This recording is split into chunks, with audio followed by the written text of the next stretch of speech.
Rumah Wu, Chongqing, China.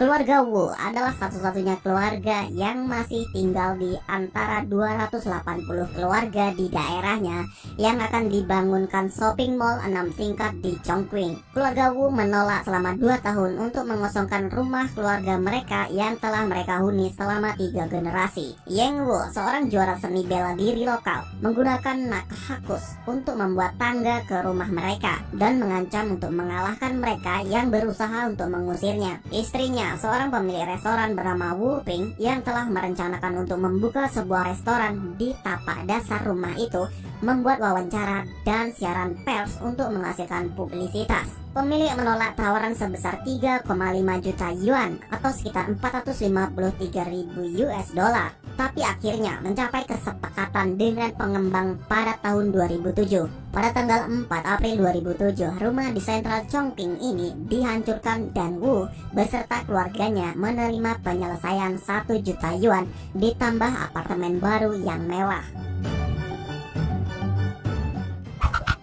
Rumah Edith Maseville, Seattle, USA.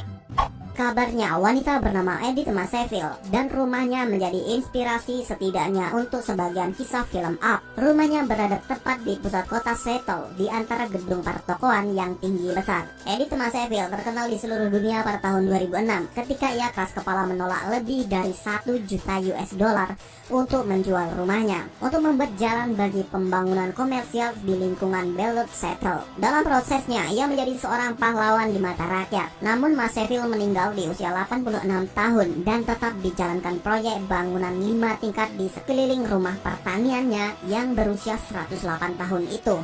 Setelah kematiannya, Maseville mewariskan rumahnya untuk seorang pengawas kontraktor bangunan yang bernama Barry Martin karena rasa senangnya atas persahabatan yang telah Barry tunjukkan kepadanya selama ini.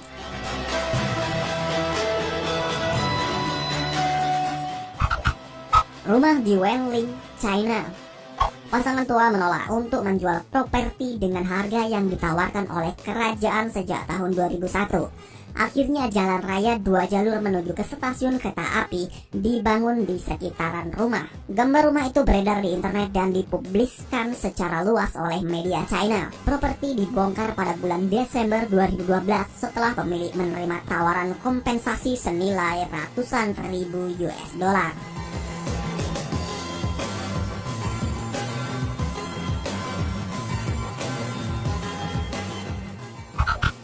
Rumah Kunming, China.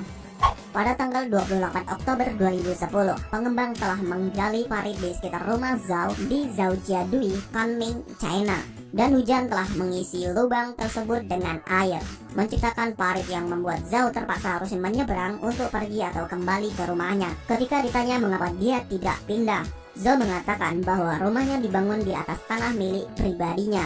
Namun pengembang memberikan nilainya yang lebih rendah, jadi ia dan keluarganya tidak menandatangani perjanjian perpindahan. Dia terus tinggal di apartemen dengan istri dan ibunya yang berusia 83 tahun karena semua bangunan lain di komplek itu sudah dihancurkan.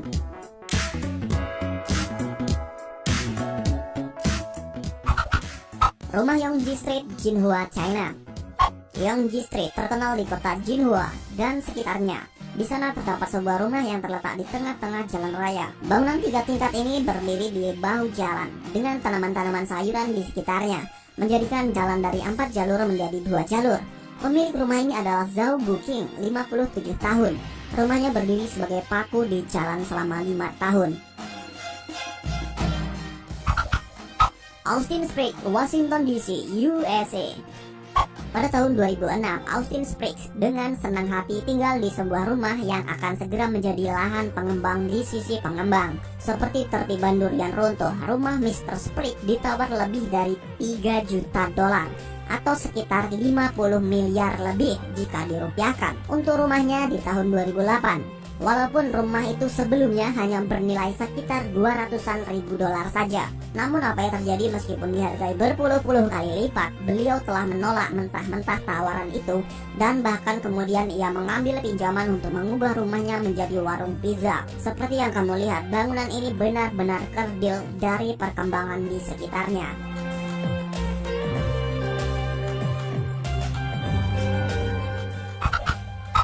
Rumah di stasiun kereta api Shenzhen, China. Gedung ini terletak di depan stasiun kereta api Shenzhen Utara. Pemilik bangunan 7 tingkat ini telah menolak tawaran sebesar 20 juta yen atau sekitar 3,2 juta US dollar. Tawaran itu ditolak pada tahun 2011 dan bangunan masih berdiri di lapangan hijau. Rumah di Changsha, China. Sebuah rumah paku tetap berdiri di Changsha, bersebelahan dengan shopping mall besar di ibu kota tersebut. Rumah 2 tingkat itu betul-betul berada di depan pusat perbelanjaan yang relatif terlihat modern dan kontras antara dua bangunan. Memang terlihat janggal apabila terdapat rumah usang yang masih berdiri di tempat ini sejak tahun 2007 di sebalik arus kemodernan dan kepesatan pembangunan sekitarnya.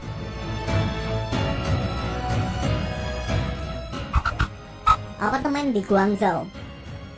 Terkadang, tekad kuat mereka yang tidak ingin meninggalkan rumahnya berhasil mengatasi proses pembangunan yang ada. Bangunan yang ada di Guangzhou ini misalnya membuat jengkel perusahaan konstruksi dengan kegigihan mereka hingga akhirnya jalan tol dibangun melingkar mengelilingi gedung tersebut.